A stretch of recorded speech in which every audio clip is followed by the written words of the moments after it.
Mesdames, Messieurs les chefs d'État et de gouvernement, Mesdames, Messieurs, avant tout propos, je voudrais remercier les autorités espagnoles pour l'accueil chaleureux qui nous a été réservé.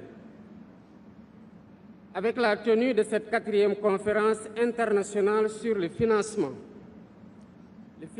du développement, l'Espagne réaffirme son engagement en faveur de l'idéal de progrès pour tous, à l'heure où le monde traverse une crise multiforme qui risque de reléguer au second plan l'agenda pour le développement.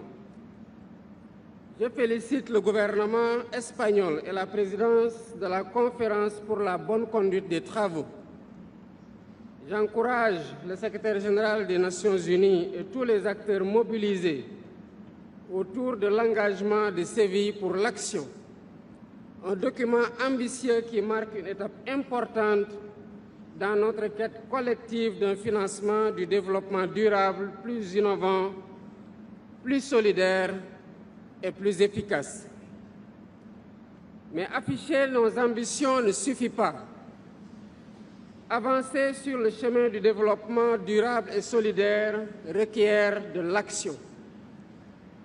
Premièrement, la réforme de la gouvernance économique et financière mondiale afin de corriger les déséquilibres systémiques hérités du passé et qui continuent d'entraver nos efforts internes de développement.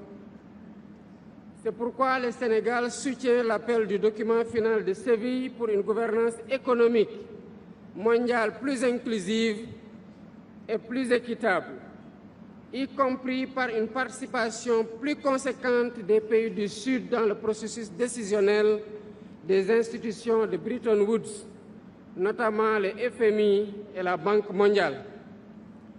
Deuxièmement, il est impératif de poursuivre le travail de réforme de la fiscalité internationale pour lutter plus efficacement contre l'évasion fiscale et les flux financiers illicites, renforcer la transparence et s'assurer que l'impôt soit acquitté là où la richesse est créée, c'est-à-dire dans les pays où les compagnies mènent leurs activités et tirent leurs profits.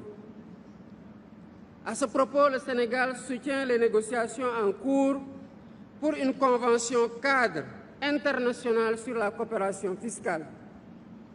Troisièmement, le traitement de la question de la dette mérite une attention particulière. Elle revêt pour nous une priorité élevée en raison de l'impact écrasant du poids de la dette sur nos économies.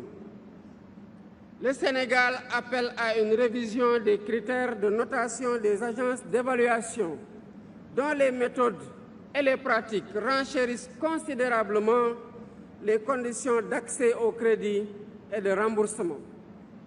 Il nous faut convenir de mécanismes de restructuration plus justes, plus diligentes et plus prévisibles, avec des clauses de suspension automatique en cas de choc.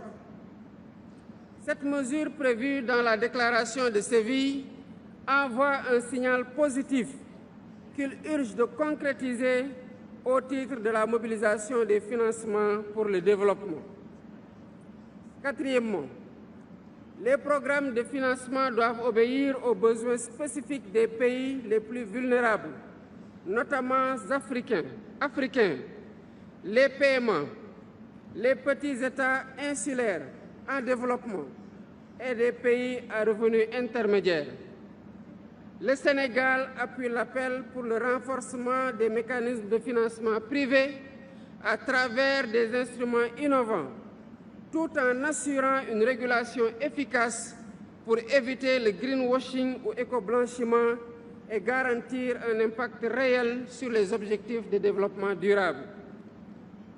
Les pays africains ont besoin également d'accéder à des ressources concessionnelles et mixtes conséquentes pour financer les secteurs indispensables à leur développement, y compris les droits de tirage spéciaux, dont le système d'allocation devrait être amélioré pour plus d'équité. Mesdames, Messieurs, le nouvel ordre mondial que nous appelons de tous nos vœux ne pourra voir le jour que si l'humain et l'humanité occupent véritablement le cœur des relations internationales. Cela exige de faire de certaines priorités des leviers d'action incontournables dans l'éducation, l'accès à la santé, le renforcement des systèmes de protection sociale, une transition climatique juste et équitable, l'autonomisation des femmes et des jeunes. Réaliser ce projet est à notre portée si nous nous engageons à construire ensemble un modèle de financement du développement fondé sur la solidarité, l'inclusion et la résilience.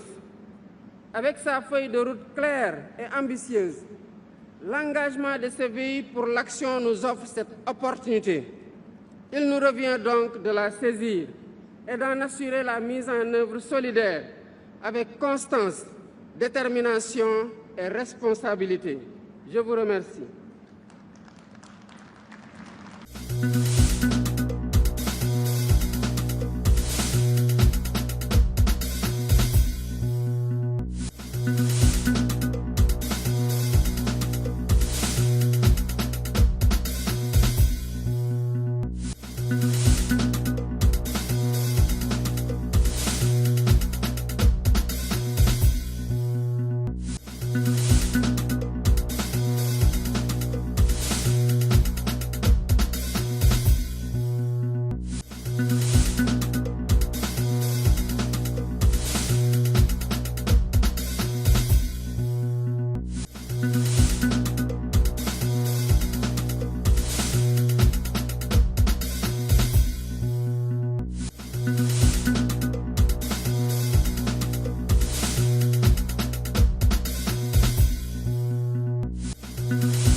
Thank you.